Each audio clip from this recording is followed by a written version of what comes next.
How's it going, everyone? Oculus VR here. Hope you're having an amazing day, and today we're going to be doing another VR game review, and of course we'll be reviewing the long-awaited Population 1.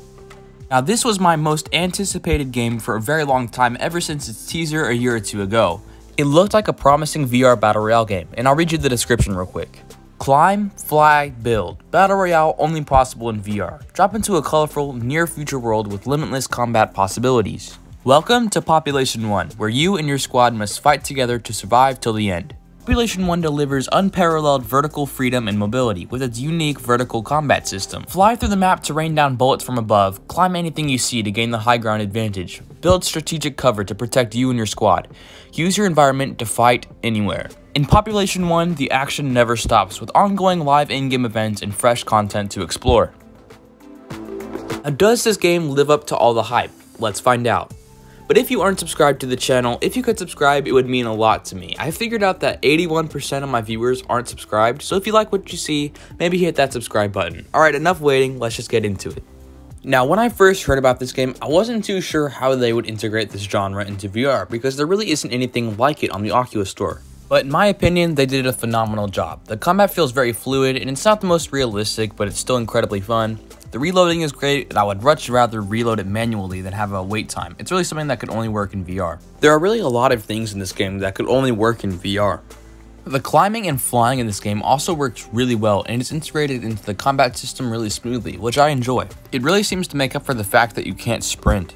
One of my favorite moments in this game was when me and my squad climbed up all the way on top of the main tower. It was a bit frightening to say the least, but it was a nice adrenaline rush when we jumped off and glided all the way down to take out the last enemy squad. Probably the best thing about this game is how fast-paced it is. The map is actually pretty small, but the fact there are only 18 players in a match makes it feel like it's a lot bigger. The zone in this game moves incredibly fast, so it makes for some very tense moments. If you want to stop by a building real quick for some meds in this game, you gotta do it fast or the wall is on you. It makes losing in this game not feel as bad as others because this game is so fast, so you can just hop in another one right afterward. Alright, let's talk about the building mechanic in this game. This really doesn't feel like a huge part of the game. I've actually won 9 games without building in a single game, but it does come into play at some moments. I really think they did do a good job because it feels like it can't be abused like, Fortnite. You know, where they use all the builds and build like a castle in like 5 seconds. Building really isn't cool in games like that, but in this game people really only use it to met up quickly or to use some basic cover, which is pretty great.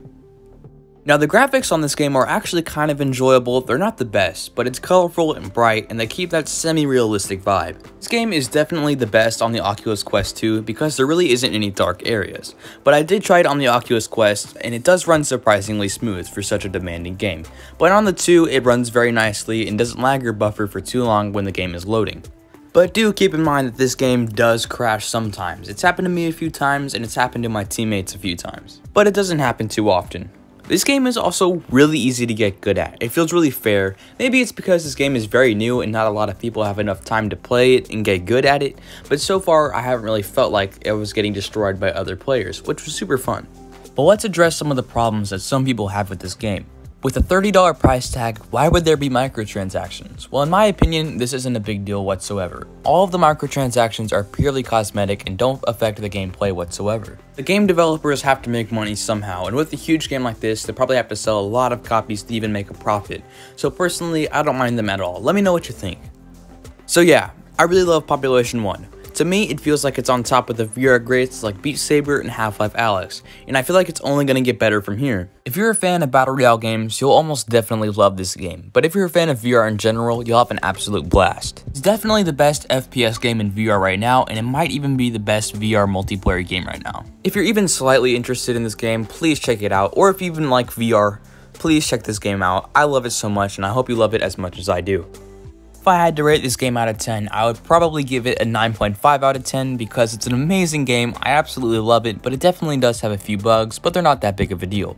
Okay, so that's about it for today's video. If you liked this video, be sure to let me know by hitting that thumbs up button. And of course, if you like what you see, it wouldn't hurt to subscribe. And of course, if you want to be the first to watch my video, be sure to hit that bell icon. You agree with me? Be sure to let me know in the comments below. Have an absolutely amazing day, have fun exploring that virtual world, and of course, take care.